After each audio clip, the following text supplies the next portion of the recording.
At a first glance, the two religions that look as if they would lead towards our modern world are Christianity and Buddhism. They were both ethical religions, putting a great stress on personal behavior and on behaving well towards other people. And yet, one of them, Christianity, did lead towards technology and science, and one of them, Buddhism, didn't. So why were there this difference? Well, in the case of Christianity, the aim of a Christian was to shape the world around him, to bring it into line with his own spiritual needs and the needs of God. So he interfered in the practical world, inventing gadgets and tools and modifying and using animals and plants as his servants to praise God. On the other hand, Buddhists looked inwards towards themselves, and they tried to bring their inner self into harmony with an outside world. So they reflected the world. They weren't there to change it or modify it.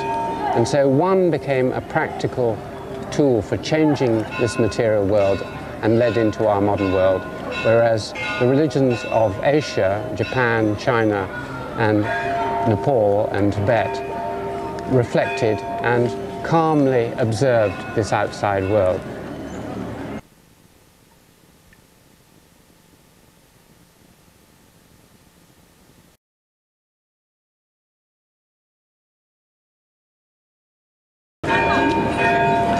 When we think about the last 10,000 years and the great technologies that have altered our world, we tend to think of practical things. But just as important as things like hoes and ploughs and wheels and steam engines and so on are things of the spirit and the mind. And this is where the great religions play their part. If you think about those 10,000 years, there have been two great religious revolutions. The first one was the change from tribal religions to state religions, for example, in Egypt, the great state religions of Egypt. And this occurred at probably about 4,000 or 5,000 BC. And for a long time, you just had great centralized religious dominance. And then, in a strange change, which no one quite understands, about 600 BC, suddenly the whole world shifted on its axis in its religions, and you had simultaneously in China, Confucius, in India and Nepal, the Buddha, in the Middle East, the great Old Testament prophets like Isaiah, and in Greece, the great philosophers like Plato. And they all suddenly shifted religion from basically a state worship towards an inner illumination in which you get a tension between this world and another world which is perfect and against which you measure yourself. And many people think that out of this tension and contradiction which still afflicts us came much of our restlessness and our desire to modify our world. And so it may be that great the axis shifting, axial age, which has shaped the preconditions which led into our modern world.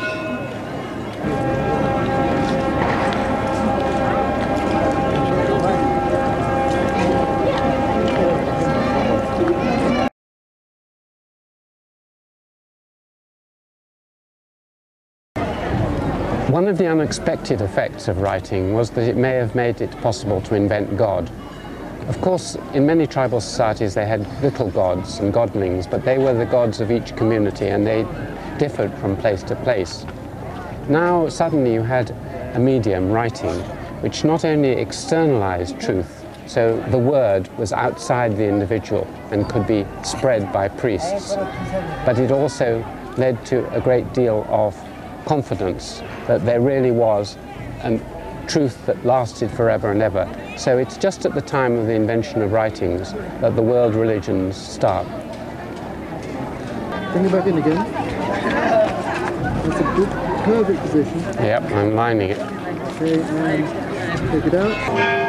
And this one is out.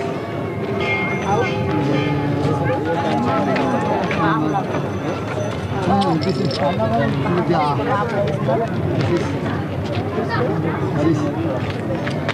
Is it? Just the top of the demo. And they tell it Close your eyes, I think. Close my eyes.